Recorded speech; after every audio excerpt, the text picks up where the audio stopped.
Hello everyone. Today we will be learning about vector addition, specifically finding the resultant vector of two or more vectors. But yeah, in the examples compiled here, it's mostly about two vectors or finding the resultant vector of two vectors. So, what is a vector in the first place anyway? A vector is any value, any unit that has a direction.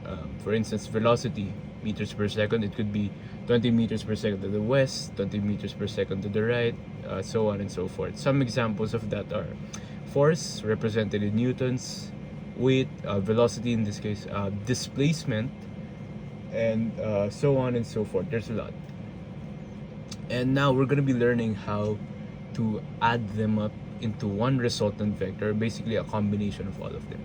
So before we get into that, vector addition is really all about, so basically a vector, when it comes to vector, it's like a hypotenuse, correct? Because it's a lot of the times when it comes to word problems like these, the vectors are, angled to a certain degree like that. So, and we all know the concept of parallel and anti-parallel vectors, right? So basically, if two vectors are anti-parallel to each other, rather, we subtract them, or basically because one is negative, they're opposite signs, and we do the operations, and the total resultant vector reduces. But if it's parallel vectors, we basically add them up. Now, when it comes to slanted vectors, or basically vectors that manifest an angle or a certain direction. Ay!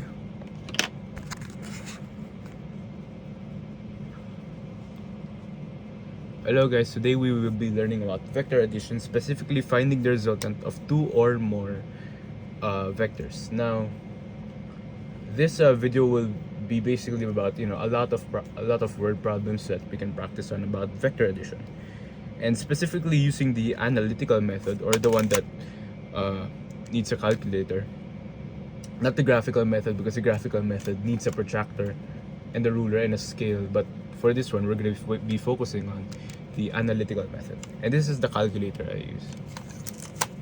So now, vector addition is basically, because we all know the concept of parallel and anti-parallel vectors, right? Basically, if we have two parallel vectors going to the same direction, we just add them up. But if they're on the opposite direction, heading onto the opposite direction, they're anti-parallel.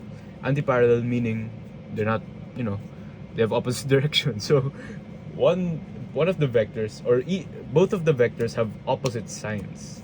So when we add them up to get a resultant vector, it subtracts because the other one is negative. However, when it comes to, in some cases, kasi, the vectors are angled to a certain degree like this, and the other vector would be also angled to a certain degree. So we might be wondering, how are we gonna add them up?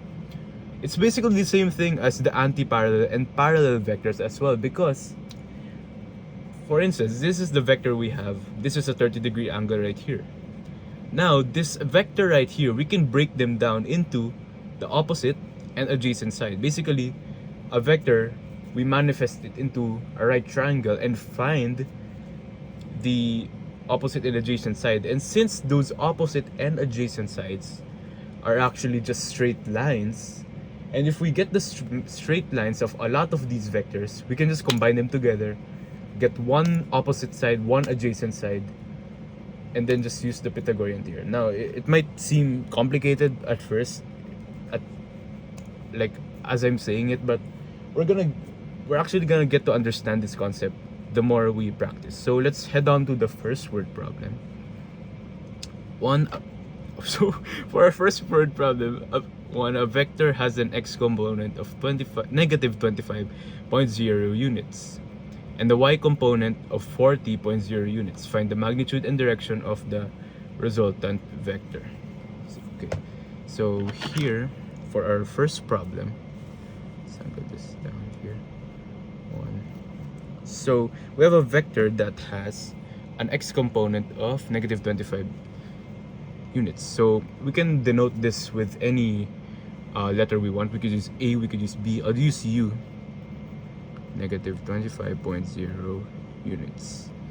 Now for v, we can use v for the other one, which is 40.0 units. Now this is the part where it's important, where we're gonna have to manifest it into the Cartesian coordinate plane.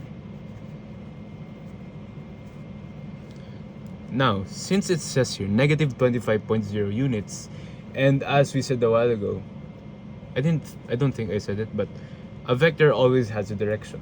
So negative 25.0 units, manifesting it into the Cartesian plane, would be towards the left. Negative 25.0 vector u. Let's point that. And now for our second vector, vector v is 40.0 units. Yeah, it's just 40.0 units. Since there's no sign, automatically we assume, actually no, not assume, it's positive. So now it goes up here. 40.0 units, vector v. So now basically there's no specific angle these two vectors, manifest. It's just straight up and straight to the left. So, but in this case, we can actually just use the Pythagorean theorem. Yeah, we can actually just use the Pythagorean theorem to solve this. Now this is the part where it gets important. Now when it comes to, having a diagram about the vectors, it's important to note the tip-to-tail method. Now this is actually, this one's correct in representing them, but when it comes to the positioning of these vectors, it needs to be so that the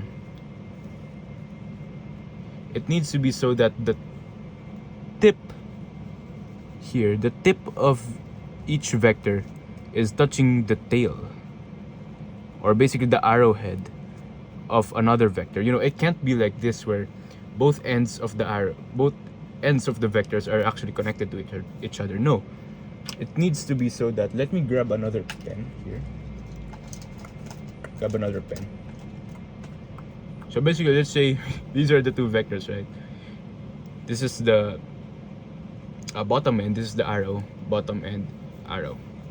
So now, when we're actually gonna add them up together, it needs to be in a way so that the arrowhead would touch the bottom part of the other vector. It can't be like this. It can be like this. Yeah, that's basically it. So now we can label this as 40.0 units, negative 25.0 units. Now since now we're gonna use the tip-to-tail method, the tip of the first vector up to the tail of the last vector, which is up to here. And this is our resultant vector. Now, basically, to find this, we're just gonna use the Pythagorean theorem. Our first length here is negative 25. Negative 25 squared plus 40 squared equals to, let's use the calculator. Negative 25 squared plus 40 squared. 5 squared 89. Press this button here. 47.16. 47.61699. Actually, no, 16.991 in this case. 16.991. That is the magnitude of our resultant vector. Let's call our resultant vector R. Magnitude of our resultant vector is 47.16991. 991 rather. 6.911. Now we're gonna try to find the angle. Now there's this method I like to call the butterfly method. So basically, when representing the vectors into, once we've already compiled them into a single component vector, basically the resultant vector as a single component vector. In this case, it already is. This must be the layout that it has depending on which quadrant it is. So this is quadrant 1, quadrant 2, quadrant 3, quadrant 4.